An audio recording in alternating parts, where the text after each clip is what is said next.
Merida's story. King Fergus and Queen Eleanor ruled the kingdom of Dunbrook in Scotland. They had three sons and one daughter, the beautiful Princess Merida. All four children were mischievous. Queen Eleanor tried to teach Merida how to behave like a perfect princess, but Merida liked to slip away from the palace to practice with her bow and arrow. She was a skilled archer. One night, the queen announced that three clans were coming to visit. Each would present a suitor to compete for Merida's hand in marriage. Merida was horrified. "I won't go through with it," he shouted. To Merida's dismay, the suitor arrived as planned. Marida sat waiting on her throne for the archery contest to begin.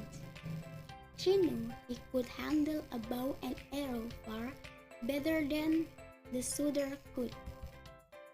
Once, the suitor had taken their shot, but Merida marched on the field. The queen yelled for her to stop, but Merida didn't listen. She fired her arrows and hit each target dead center. She had won. Now she would have to marry anyone. Queen Eleanor was furious at Merida for ruining the contest. She warned that things needed to be set right. "Marriage is what you want," Merida shouted.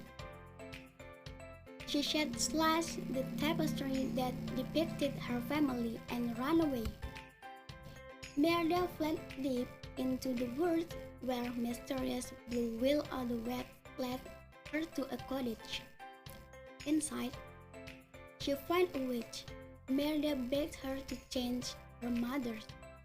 The witch gave Merida a spell cake. Back at the castle, Merida presented the cake to her mother. She watched closely as Eleanor took a bite. At first, nothing happened, but then Eleanor began to feel sick. Merida helped Eleanor into bed.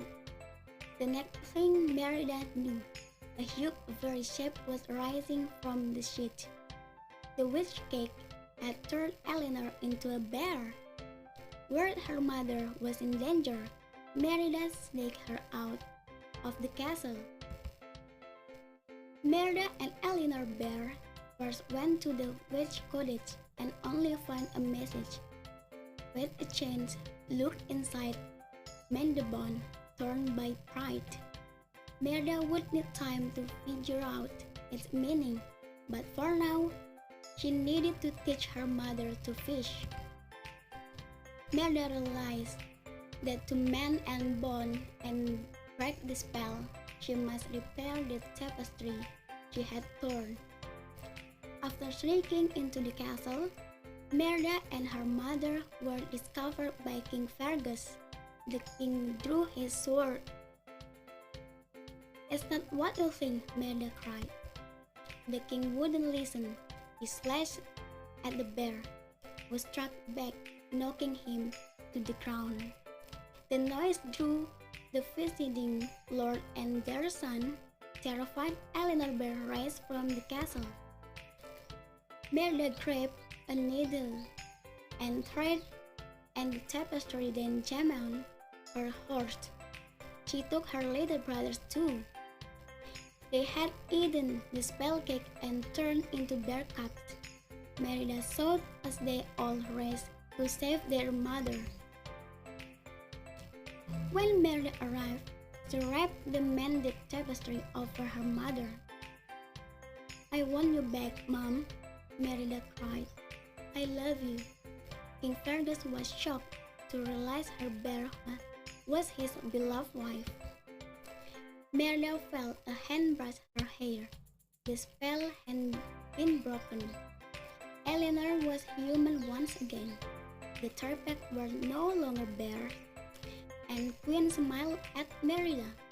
From then on, Merida could be a princess and be herself. The end.